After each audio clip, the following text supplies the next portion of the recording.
Well, hello, everyone. Uh, Thank you for coming to our webinar, giving us an hour of your time this afternoon. Before we get started, just going to do some quick introductions of our team.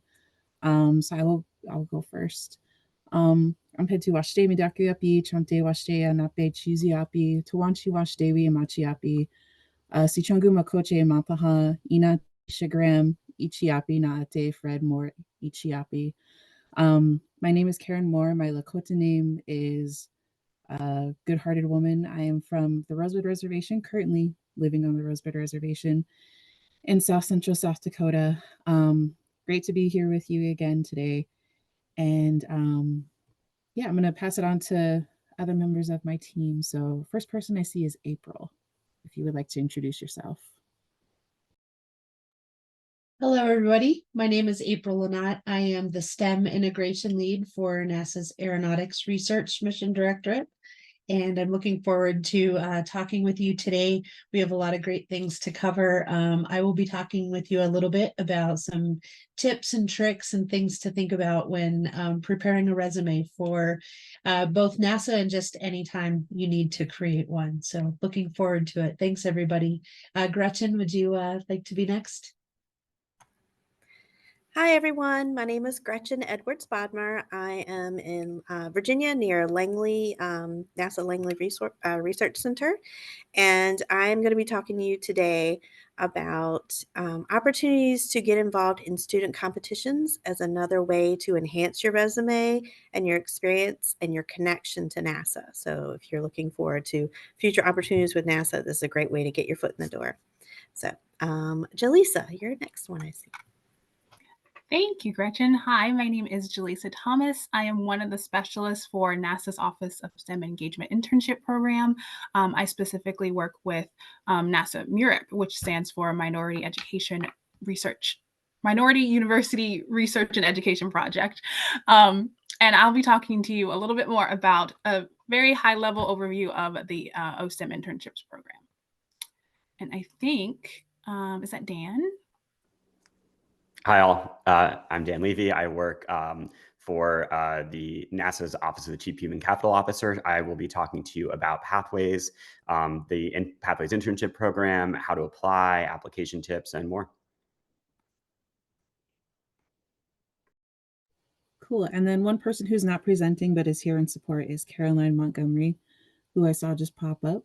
Caroline, would you mind introducing yourself to the folks today? Yeah, hello everyone. Glad to be with you today in listening mode. My name is Caroline Montgomery, and I'm joining you from Richmond, Virginia, where I live and work remotely. And I work on the program that Karen works on. So we are colleagues on the Main Z program.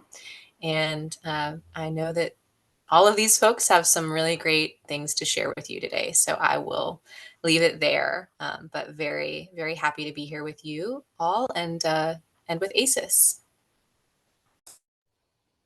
Great. So I'm going to now share my screen and we can go ahead and get started. So verbal confirmation if everyone can see the title screen. Yes. Okay, cool. So first up, we have Jaleesa presenting on NASA OSTEM internship opportunities. Thanks, Karen. So I'll just give you a heads up when I'm ready for the next slide. Hi, it's me again, Jaleesa. I introduced myself, but we are going to go through a very high-level overview of, you'll hear me say OSTEM many a time, but that stands for the Office of STEM Engagement. And that is specifically important because our program is a little bit different from the other programs that we do offer at NASA.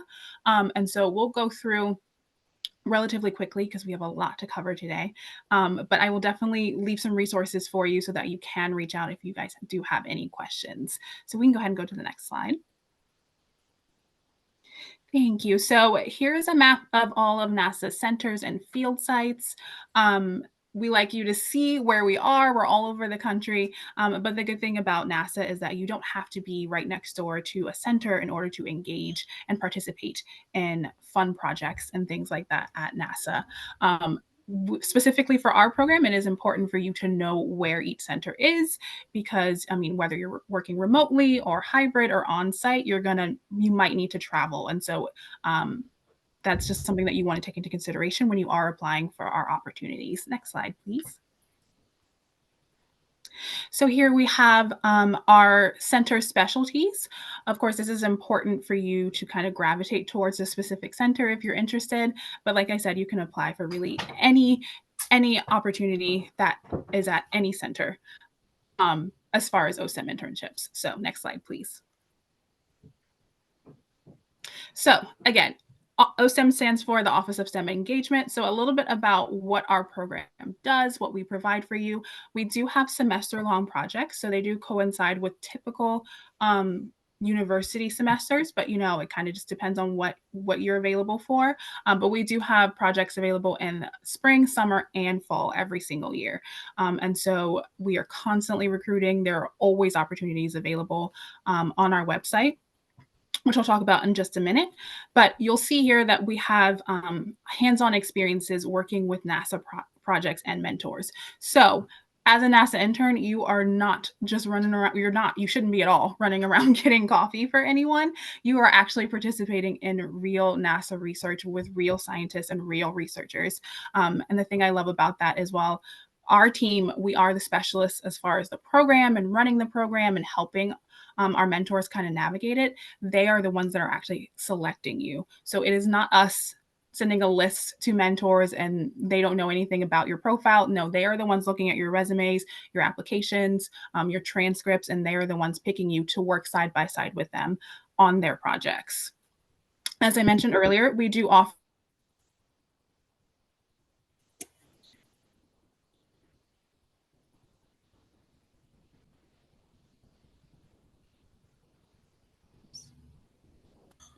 Sorry, it crashed on me. Am I back? Am I back? Yes, we can hear you. Okay, perfect. So sorry. The browser just crashed on me. Okay. I will hurry up before that happens again. So we do offer in-person, remote, and hybrid opportunities. So like I said, no matter where you can work in a NASA center. So if you are living on the West Coast, but you're interested in projects at Langley in Virginia, you can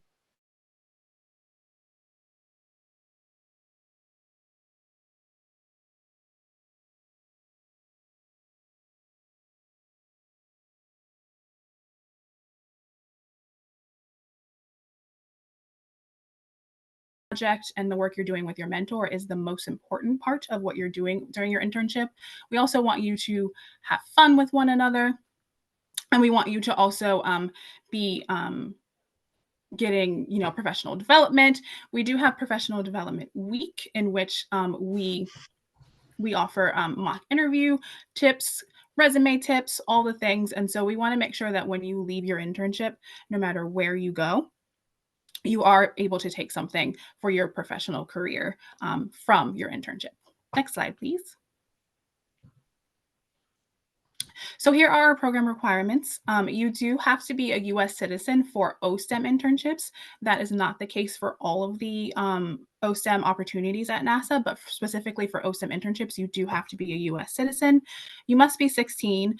You do have to have a 3.0, and you must be enrolled full-time in a degree-granting program at a college or university, or within 6 months of graduation. So what that last part means is, for instance, if you graduate in December, you are still eligible to apply for and be selected for spring internships, which start in January. Next slide, please. Thank you. So these are some of the majors that we look for.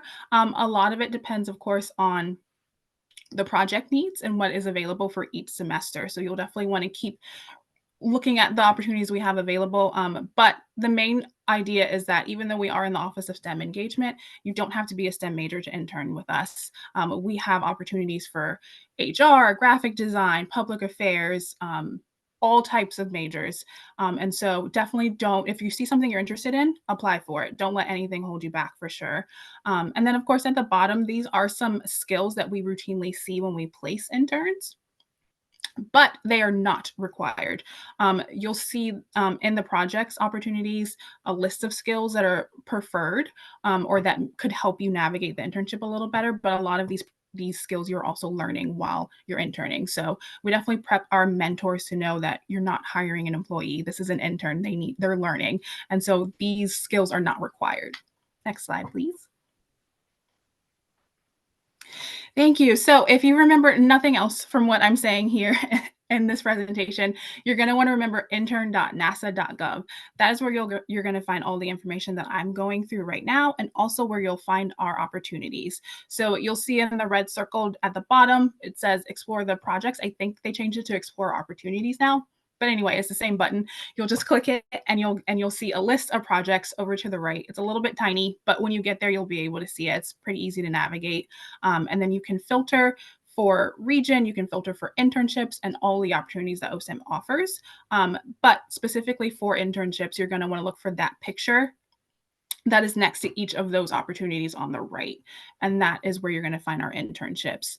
Like I said, we do offer spring, summer, and fall every single year. We are accepting applications right now for summer, which starts in June. The application deadline is February 2nd. That is on the website as well. Next slide, please. Thank you. So this is just a sample test application to kind of help you navigate the website. So once you create a profile, this is what you're going to see on your home screen, and you're going to want to click Explore Opportunities in that big red circle. You're not going to have a big red circle, but you'll see Explore Opportunities when you get to the website, and that is where you're going to find the list of opportunities that are available to you. Next slide, please. Once you find a project or opportunity that you're interested in, you're going to see this screen. Again, look for that picture that says #NASA interns for all things NASA for OSIM internships. And you'll be able to read the project description. There's some key details as well as far as preferred academic level. You'll see whether it's in person, hybrid, or virtual. And then further down, you'll see a little bit more about the skills that will be helpful for you in this internship. But at the very top right, you're going to want to click apply in order to apply for the actual position. Next slide, please. Can you still hear me? I went away, but I'm still here. So once you actually do click on the profile to apply, this is the screen you're going to see. It will take you through each box to make sure that you fill out everything that is needed.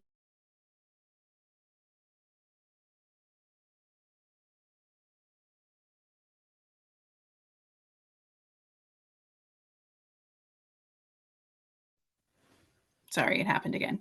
So you're going to want to upload your transcripts. They can be unofficial. We do not require letters of recommendation, but it does not hurt to include those as well. But so once you click through, you're going to go through each section and it'll take you through the application. Next slide, please. All right, and then you will be able to see a list of applications that you have submitted for each project that you submitted for. Of course, you will want to make sure that the ones that you're most interested in say submitted as the status, because if it's not submitted, then we can't see it on our end and our mentors can't see it either. And so that is super important. Next slide, please. Couple of FAQs here. Can international students apply? Again, for OSIM internships, you must be a US citizen. Is housing provided? We do not provide housing for you, but we can provide housing guides for you sometimes. And so we can also connect you with other interns that have interned, and so that they can direct you as well. Sometimes that's the best way for you to find housing. So that is something that you definitely want to consider when you are applying for opportunities. Are they paid? Yes, is the short answer. I'm skipping through here because I feel like I've taken up a lot of time, but yes, they are paid. You can see the stipend amounts here as well. And then next slide, please. Thank you. And so this is how you connect with us. Like I said, if you have any questions in regards to anything OSIM internships related, you can email that email address on the right there, and someone from our team will get back to you. So that is it for me, and I will pass it off to the next person.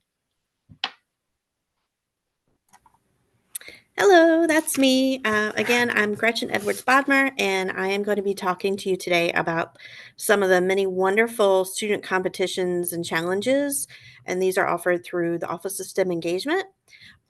So this is a great way for you to get experience, to put on your resume, to make connections. It's great for networking. So we want you to try for these and the many other ones. So the first one up is NASA Minds, and that's NASA Europe Innovative New Designs for Space. So basically, this is in support of the Artemis mission. So they're looking for you to design prototypes for technologies they're going to need for the Artemis mission. And so they give you a list of technologies they're looking for, and you get to choose which one you do. And you will get $1,500 towards the building and design of your prototype as well. And so there's monetary awards at the end. You get to work with a team from your MSI, and a faculty member will be your principal investigator for that. Those have already started for this round. So next September is when the next competition would open. But that gives you time to peruse their website, get familiar with it, start forming a team, thinking about what you want to do. You can go to their website and see the current tech spec sheets that they have available to get an idea about what you might want to do next year. So next slide, please. So Lunabotics, this is for exploring the moon. So they want you to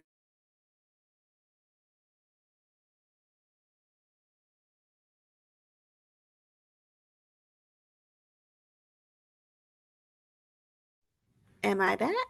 Am I back? Yes. Okay. So Lunabotics, they want you to actually build a rover for the moon. So when we go to put the first woman and the first person of color on the moon, we want some way to be able to get around, taking into consideration the climate, the environment there, the things that you'll face. And so they even have a part of this is where you do a proof of life video to see if it actually works, what you built. You work as a team. It's a lot of fun. So that one is also started already this year. So again, September 2024 to look forward to. So I would encourage you to check that out. Next slide, please. Minnick, this one actually does have a competition opening in January, so something for you to consider for right around the corner. This one is a lot of fun because you get to come up with a technology using NASA intellectual property that can solve a campus, community, regional, or national or global challenge, and pitch it as a business idea. So you don't actually have to build a prototype.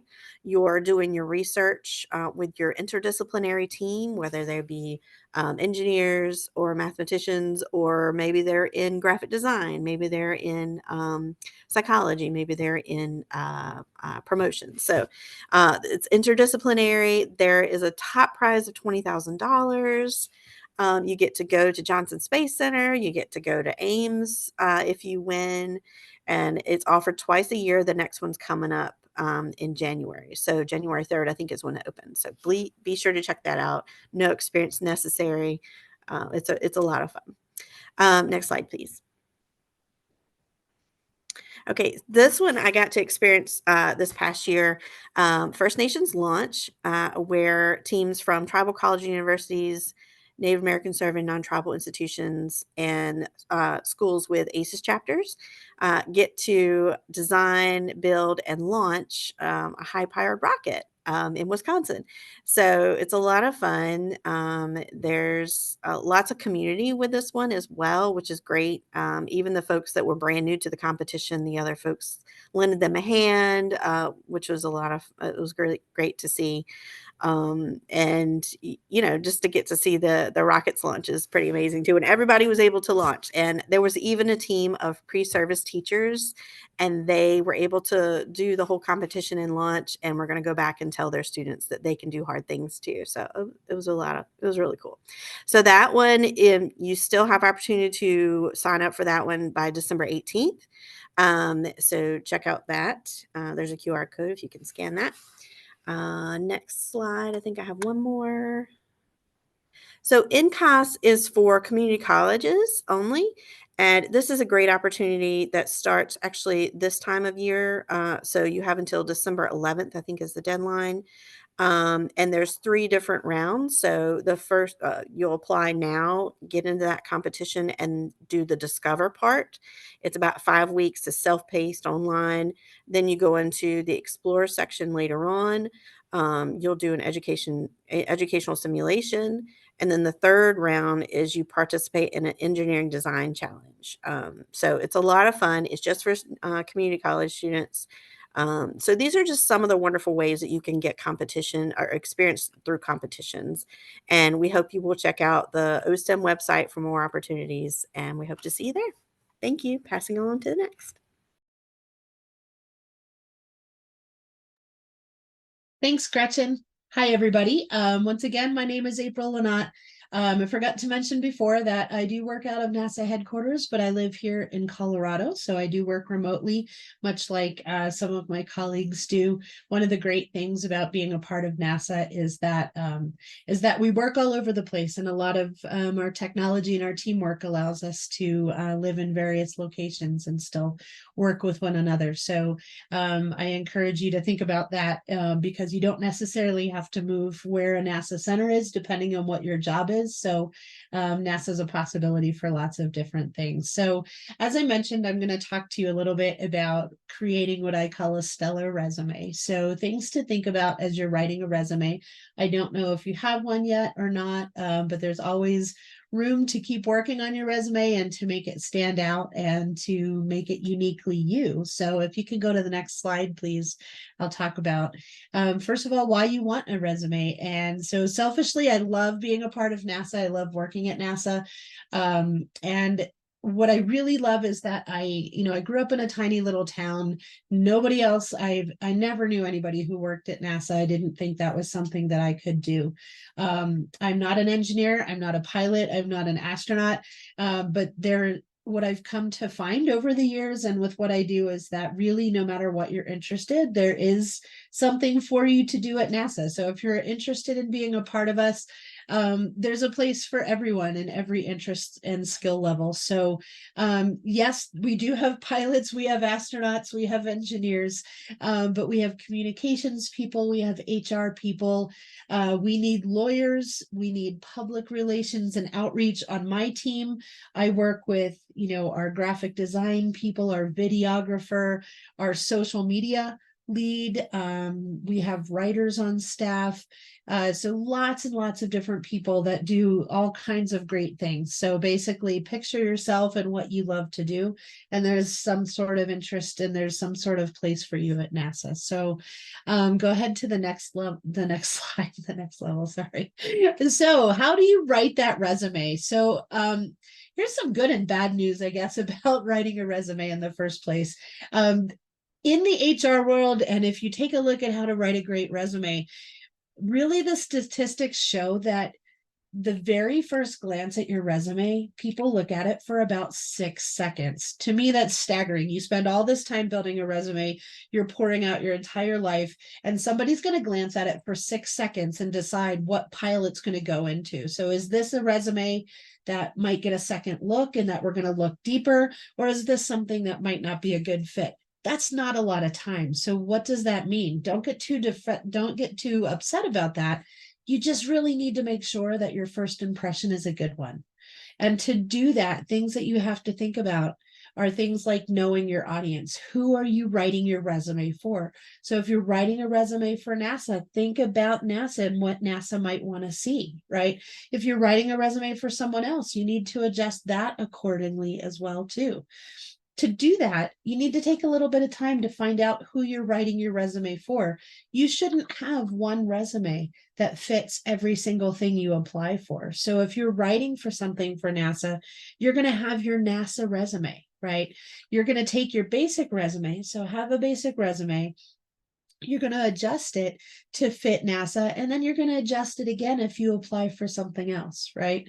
So take a little bit of time, go to our website, read the job description or read what the internship description is about, and think about it this way. If I'm hiring interns, if I'm bringing interns on, which I do, think about what you have that might help what I need. Did we lose? Can you hear me? Yes, we can hear you, but the slides The dropped. screens, but okay, that's what I thought. Sorry about Okay. that. Oh, that's okay. Uh, we're all used to working with Microsoft Teams, and so Zoom is not always our friend. So I guess today it's only slightly our friend, right? So I will go back a little bit. So basically, how are you going to benefit us? What is it that you have that we're going to want? And, are you a good fit? So really just take a look at what we're asking for and see if you can picture yourself with us. If you can, show us how you could do that. Again, make your resume unique, make it, stand out. Now, if you're writing for a NASA internship, there are multiple NASA internships. You don't need a new resume for every single internship, but you do need kind of a NASA-ish resume. It helps to look online. There are all kinds of sample resumes out there. Take a look at what looks good to you and what seems like a good fit to, to really reflect your skills. Next slide, please. What I also want you to remember is that really you are unique, right? So you're turning in this piece of paper and so is everybody else, but you really want to stick out and you really want to shine. And so how do you do that? Well, you do that by highlighting some of your skills. And these might not be what you think of as academic skills. All right. I added origami for a very specific reason, and I'll give you an example. So I work within STEM, and so I connect a lot with students. And so I'm always creating content, and my team is creating content that students can use. And when I say students, I mean more like elementary, middle school, and high school students. So we were creating a paper model of an X-59, which is one of our experimental aircraft. So I needed an intern to help me build this 3D paper model. When I had someone apply, there were all kinds of students who applied who had different kinds of skills. But this one student in particular listed as part of their hobbies or one of their skills that they do origami. It might not seem like something that matters, but to me, it totally did, because what I could see is that I needed someone who could take paper, which is two-dimensional, and turn it into a 3D object. If they could do origami, they could absolutely help me make a 3D paper project that we use and is now distributed to tens of thousands of students across the country. So that was pretty exciting. So don't sell yourself short. Something that you think people might not care about might be that one thing, that one skill that nobody else seems to have, that makes us look at you in a whole different way. Are you good at music? Are you good at photography? All of these different things speak to all kinds of skills that you have inside, and you really want to bring that out. So don't be afraid to highlight what you can do and what you're good at. A lot of us are taught to be humble, and being humble is a wonderful skill, but not on your resume, unfortunately. So you really have to think about, show off what you've done. Tell us about some of the hobbies you have, some of the projects, some of the skills. So hopefully that puts you in the right mindset. And so I have one more slide to share with you. So next slide, please. So a little bit of tips and tricks to help you stand out. So first of all experience counts. We don't care if you were paid for it. You care. You need money to do things, right? But you might have done lots of volunteer work. What we care about are the skills that you have. So you don't have to worry. Don't leave out things just because you weren't paid to do it, right? Provide examples of some of the accomplishments and outcomes. Do you have a product? Do you have a thing that happened? As did you build something that then helps people, right? What does it do? Like what have you done? So think about that. Think about the skills that were required for you to do that. Were you working in a large team? Were you working closely in a small team? Those things matter too. So do what we call soft skills. Soft skills are more of the communications. Again, I go back to that teamwork, because I can assure you that not one of us here on this call does anything in isolation. We all work with a team. And one of our big things we look for is, will you work well in a team? Because if you try to go rogue, if you try to do your own thing, never ask anybody for any help, you're probably not a good fit for us here at NASA. So we want to see, are there other things you've done that show that you've worked in a team, right? So you never know what skills might make you stick out. You don't know our team. You don't know what the internship coordinator really needs in terms of that intern, that project. So really just kind of sell yourself. Just tell us what you're doing. With that being said, I'll put on my English teacher hat and tell you that spelling counts, right? So if you send us a resume, you need to make sure that you use spell check, get someone else to look at it. You might look at your resume 100 times and you will skip over that very glaring grammar mistake, right? So fix those, get someone to help you fix those, right? And guess what? Your email address counts too. So you might have a fun email address that you use with your friends and it's really funny or really catchy. You might need a separate email that reflects a more professional side of you. So make sure that when you have your contact information that you have kind of an appropriate kind of email address. Sounds silly, but you would be amazed at some of the things that we see, right? The other thing, and this does not include things with internships, but if you are applying for a job, nowadays, a computer might be the very first thing that reads your resume. So computers are not intuitive. They don't know you. They don't, they're looking for keywords. They're looking for matches. So what I would say is take a look at that job description and pick words and phrases that are exactly in that job description. Don't think, oh, people will know what I mean. No, they won't, because first of all, it might be a computer and it doesn't know anything except to look for things that exactly match. So make sure your resume matches something within the job description. Now, write a cover letter if possible. Most people hate to write a cover letter. What do you even say, right? There are a million different examples online, so I would suggest that you take a look at that. They don't have to be incredibly long. But what it does do is gives you a chance to explain something that may not be obvious within your resume. And that cover letter probably is read by a human, right? If it says optional, here's my hint. Just put it in there. It's not going to hurt anything, right? It's a chance for you to explain why you're a good fit. And with that, I know it's a lot of things to think about, but take some time with your resume. It does count. It's your foot in the door. And hopefully this helps you get started and not be so intimidated about writing what can be kind of a dreaded thing to do. So with that, I will send this off to Dan, who's going to talk to you about pathways. So thanks, everybody. Great to have you a part of things today.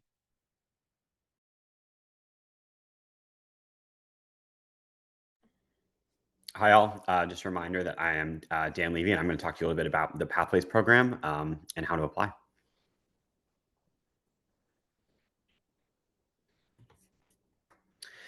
So firstly, for Pathways program requirements, you have to be a U.S. citizen, currently enrolled or accepted to enrollment in an accredited college or university on at least a half-time basis.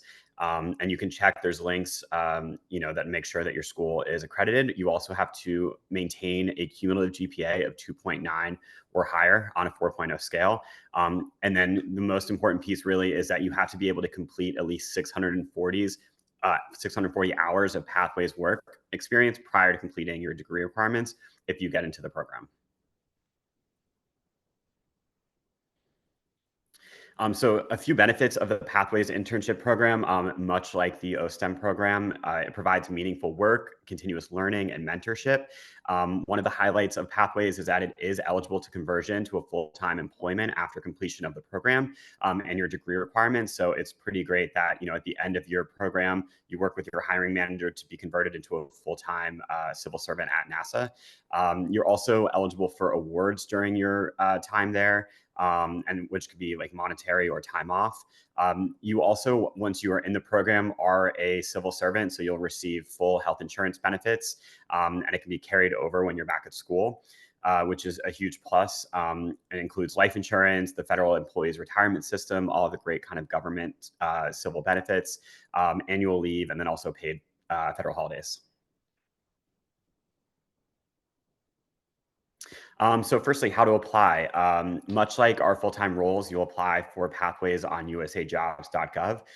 You want to make sure that you go to usajobs.gov and create an account. When you create your account, you can build your resume on usajobs.gov. You can upload a resume or create it. Either way, I would just make sure that it's clear and matches. Use some of the great resume tips that you just heard. Make sure that it's in your profile and it's clearly kind of understands, all the great things that you did. Make sure that you complete all of the fields in your profile. If you are a veteran, make sure you indicate your veteran preference status, and make sure you kind of don't leave anything.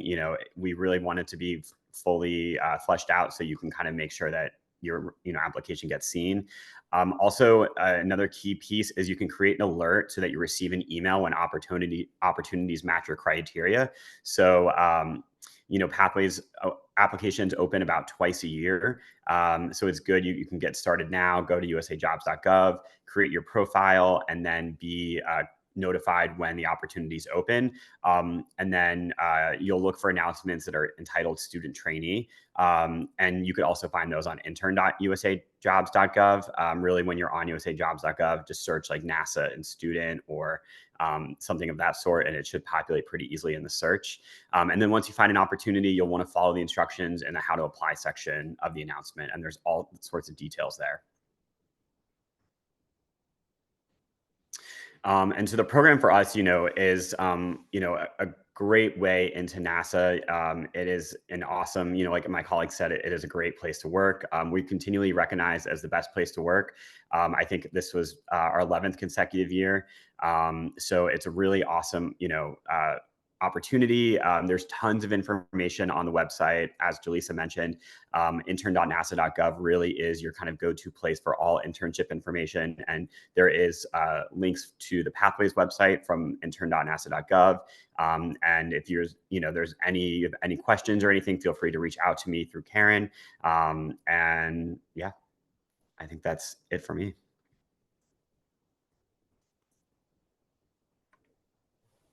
Cool. I'm going to finish it up real quick. We're actually doing really good on time, so I'm just going to take up the rest of the hour. I'm just kidding. I'm not going to do that. Let me share my screen again.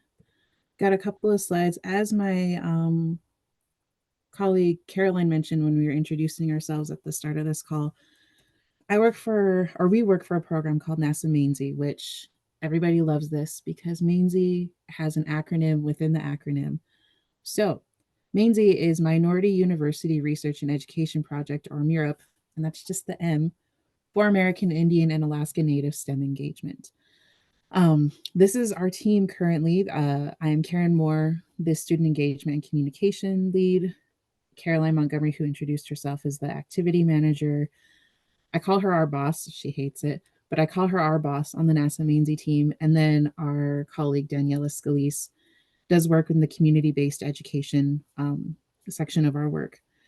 And our goal really, the work that we do in NASA OSTEM, is to increase STEM engagement in and amongst Indigenous communities through co-created and culturally relevant experiences that weave NASA's missions with Indigenous knowledges. So everyone who is on this call, if you're a part of an AISES chapter, if you're going to school at a tribal college or university, and there's a couple of other minority serving institutions, Alaska Native and Native Hawaiian serving schools, and then I always forget what the acronym stands for. It's non-tribal Indigenous serving institutions. If you're enrolled at any of those minority serving institutions or involved in AISES, you're eligible to be connected to the NASA MAINSY program. And just to share this beautiful graphic that Caroline created of the work that we do, I focus mainly, of course, on student engagement, which includes the internships that you've been hearing about during this Zoom call. And the eligibility requirements that I just stated for NASA MAINSY, if you are a part of that, you are able to receive funding from NASA MAINSY for internships at the agency. A lot of my other work also focuses on conference support and presence. So we all just got back from AISES. It's wild. It was like over a month ago, and it feels so long and so short at the same time. But usually, if you see folks from NASA at AISES, we go to AHEC. I think we had a couple of colleagues go to SACNIS. We're usually like tied in there somehow. Gretchen, who you heard from earlier, actually went to SACNIS and represented Mainsy on behalf of us. So thank you again, Gretchen, for that. But you can see we do a lot of work, and we try to connect with Indigenous communities and listen to, like, what do you see your students or yourself or, you know, future generations, how do you see that tying into the work that the agency is doing is really our work. And yeah, a lot of that goes into the community-based education that my colleague Daniela Scalise does. And yeah, so I can post links in the chat. I didn't think ahead and think ahead in enough time to post QR codes. So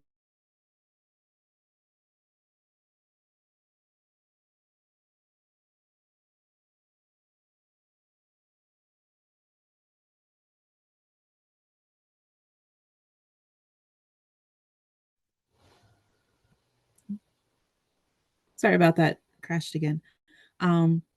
That's really all the slides that we had prepared for everyone. So I don't know if we want to open it up for questions next, or if any of my colleagues have anything else that they'd like to share, because we got about 17 minutes left. So we're doing good on time.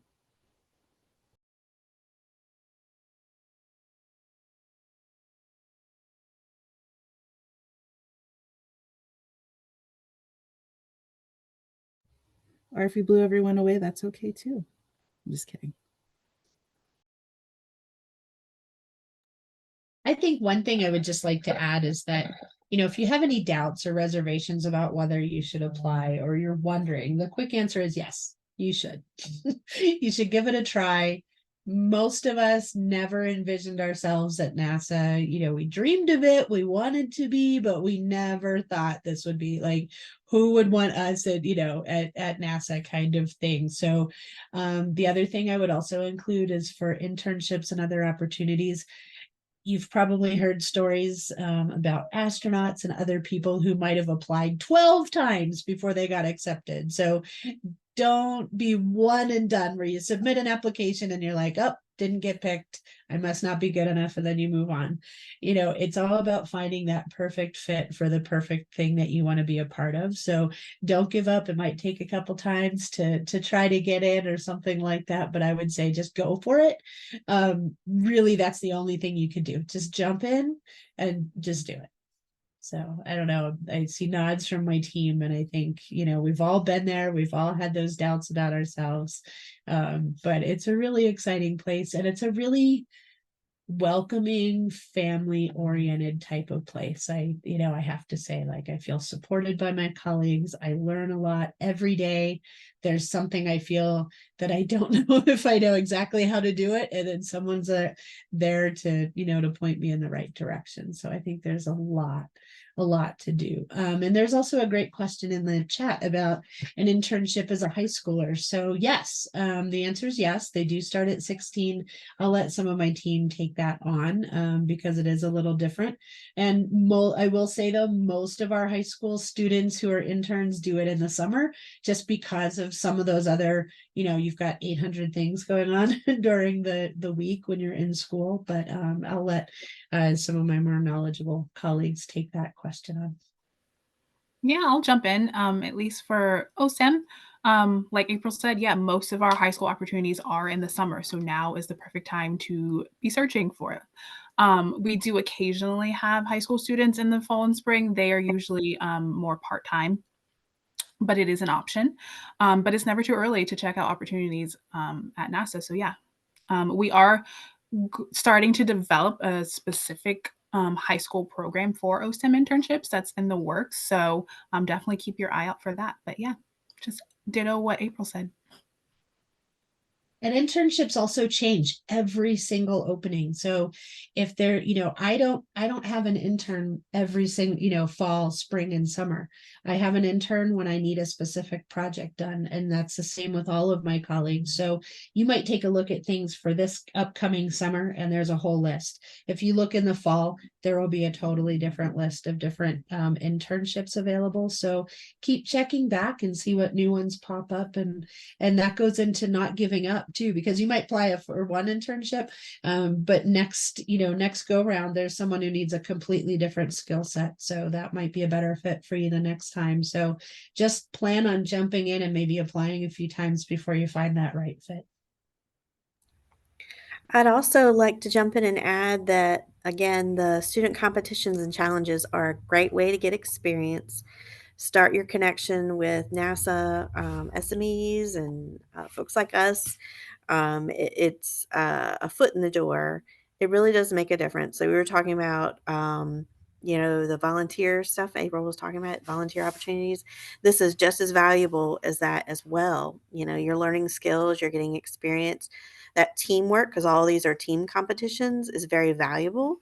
So to echo again what April was saying, we really do work as a team, and sometimes intersecting teams, which is fun. Just take a look at these opportunities. Most of them are annual. So, it's great to look ahead and say, you know what, I want to do that, but I can't do it yet. So, when is the next one? Will I still be a student at an MSI? And reach out and ask questions. Always ask questions. Like, we love to get questions, and because we really want to hear from you and clarify things. And you don't have to be a STEM major either to work for NASA. So, like, April was saying, I have a master's in humanities, and I'm working at NASA. So it takes all of us to really complete NASA's mission. So. I wanted to add too, in the topic of high school, just to make sure that folks and students recognize and understand that if you are a senior in high school, especially if you're in your spring semester, right, and you're getting ready to graduate. And Jaleesa, you can correct me if I'm wrong, but I know that I've had students that are like, they graduate, right, and they want to apply for a summer internship in between their high school and college. At that point, you're in many ways considered already that, you're that first year college student that summer before you even start your college. So just to keep that in mind when you're looking at opportunities in the gateway system, if that is where you are at in your, school journey. So I did want to share that too. Yeah, thanks, Caroline. I think that's a really good point. I would say we definitely do have requirements for our program. And I don't ever want to make any guarantees, but I will just say don't let anything stop you from applying. There's always workarounds when appropriate. So definitely don't be dissuaded from, like, the GPA requirement is usually a big thing that holds people back. Like, they don't quite have a 3.0. Apply anyway, is what I will say. And we actually just got a question. What kinds of things are considered unpaid experiences? That's good. So real quick, sorry, April, I saw you just unmuted, but real quick. So speaking from personal experience, when I was in middle school and high school, my sister and I had an after school radio show where we would share announcements from our community, play music, banter back and forth, and we could get away with it because we were young and cute. But we were unpaid all those years. And I included that on my resume because I learned a lot. And I don't even know how long it was. But that stuck out on my resume when I applied to be an intern at NASA. So things like that. Yeah. Speaking from personal experience, go ahead, April. Yeah, I would say, no, that's great. I mean, there are a little bit more formal unpaid. So, for example, my kids and I volunteer at a cat sanctuary. So we go take care of cats, that are, little, like, mama cats and their kittens, and try to help them, get adopted. And that's a little more formal. It's an organization. It has all of those kinds of things. But there are other unpaid types of things. Don't sell yourself short. If you help out your grandmother every week, if you go do the shopping for her, or something like that, don't be afraid to put, like, make a section that just says like volunteer or unpaid experiences. I would say list those things, especially as you're younger. It's not like you have this big, huge resume with all of these jobs that you've had and all of these different kinds of things. So, so just feel free to put that down. It gives us an insight, that shows us all kinds of different things about what you do, and how you handle things. So there's really no perfect answer for that. There are lots of different things. So I would say everything counts. Right. So, if you take care of your younger siblings while your parents are working, and you don't have the chance to do some other things, put that down, because what that shows is that you can take care of, and, you have leadership skills, and you have some other things that, that you might not even think of that as leadership skills, but hurting younger siblings, that's a huge type of skill that, so that really shows something. So put it all down. You can't be wrong with it.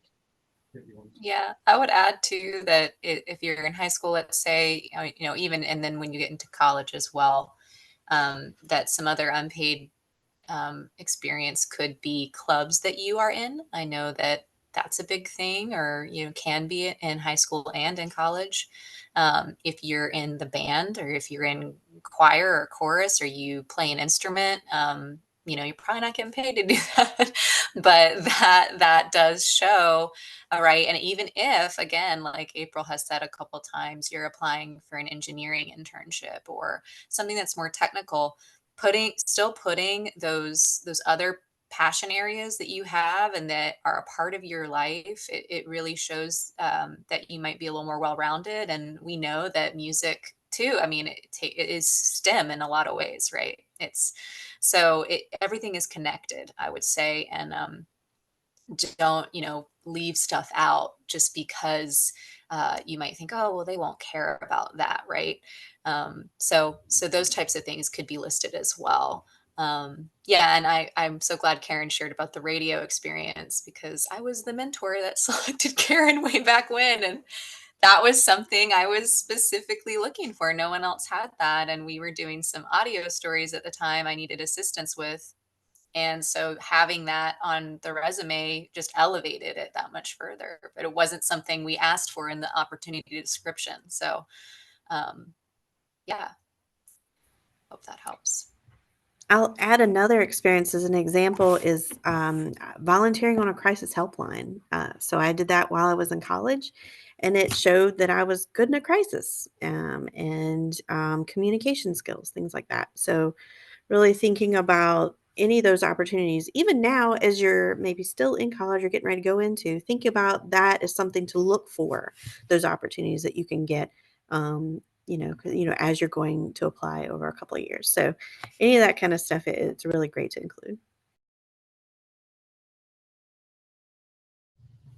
Cool. I would say that don't sell yourself short on any job as well, because no job is too small. I was hired one time for a job, and I worked at Arby's, so that was, I had my fast food job, right? You're the one you have to have at some point in your life. And what my boss later told me was that they appreciated that I wasn't afraid to just get dirty and do a job that needed to be done, that I wasn't too good for a certain job. Like, nope, I worked at Arby's and I cleaned out the fryer. You know what I mean? Like, guaranteed you're going to get messy, but that showed that that showed that I'm willing to do a job that might not be the perfect job. So, don't sell yourself short with any other jobs you have too. Don't think they're not worth putting down, because they are. Cool. Would anyone from the team have wait, we got one more question. Any parting words? Think on that. We got one last question. What kind of coding should I learn to use, and how should I go about learning it? That is a good question. I am not technical at all. I literally work with interns, so I have no idea anything about coding. My advice as far as OSEM internships is to just make sure you're looking at the project description. A lot of our mentors are very, very detailed about what type of work you'll be doing and what type of work they'll be looking for when they look at your profile. So even if you're not necessarily interested in a project, just check out just type it in the search bar on our on intern.nasa.gov, intern.nasa.gov, intern.nasa.gov, and you'll see all the projects that are available and what type of work they're doing. And I think that's a great way. I also always recommend LinkedIn. So if you're not on LinkedIn, you should definitely be on LinkedIn. I still, to this day, as I'm not that far, I'm pretty far into my career, but I still will type in job titles or keywords in LinkedIn and just look at people's profiles and see what kind of certifications they're getting, what schools they're going to, what positions they've had. And that's super helpful. So you really just, if you don't know exactly where to start, kind of just start with LinkedIn, and definitely on our website, and just check out the projects that are available there and read the the project descriptions. I would also say for coding, anything is a step up. Like that's something that is so in demand. You know, if you haven't done any coding before, there are online programs that teach drag and drop programming, which is kind of like your simple block language, which is a good start. You know, code.org is an organization that, you know, there's Computer Science Education Week. They have that hour of code. We partner with them. You know, those are good places to, and there are tons of links on a site like that, or an organization, a coding organization. There are no bad answers with types of coding. You know, I mean, there are programs that use Python. I mean, you can get really technical into some of those, but don't feel like you have to do only the top end coding, because once you learn one, you know, language, the other ones build on that. And the fact that you're already getting started in any kind of coding is going to give, you know, that's going to definitely be a plus to see within there. Like, you know, like some of our team has said, if you look specifically on LinkedIn or some other sites on what people are looking for, they will list sometimes specific languages they want you to know. But just getting started into any of those is a good way to get going. And you know, all of us, whether it's at NASA or any other organization or company, needs cybersecurity, needs coding, needs anything involved with any of that. So, you know, if you're interested in that at all, jump in. Like I said, Hour of Code Computer Science Education Week is coming up in December here in just about 2 weeks. So, and I point you towards code.org for two reasons. First of all, lots of organizations, including NASA, join up with code.org. And so if you want to see more resources than you could ever find anywhere else, that's the one-stop shop to get you pointed in the right direction. And a lot of programs, a lot of online programs are free, because these tech companies, you know, we all need people who are savvy at learning coding languages of all kinds. So yeah, any of it will be helpful. Hopefully that helps a little bit. I'll just add very quickly because we have 1 minute. And I just want to say, Andrew, thank you for all the questions. I really appreciate you asking questions. But I know that like a lot of the students that I've seen and helped place, and particularly internships actually with climate science data analysis and GIS capabilities, that often they're looking for students with Python. So just to share that is a specific area. That's typically the coding language they're looking for. But I agree, generally can't go wrong with learning any type of coding. It's really going to up your resume. Thanks.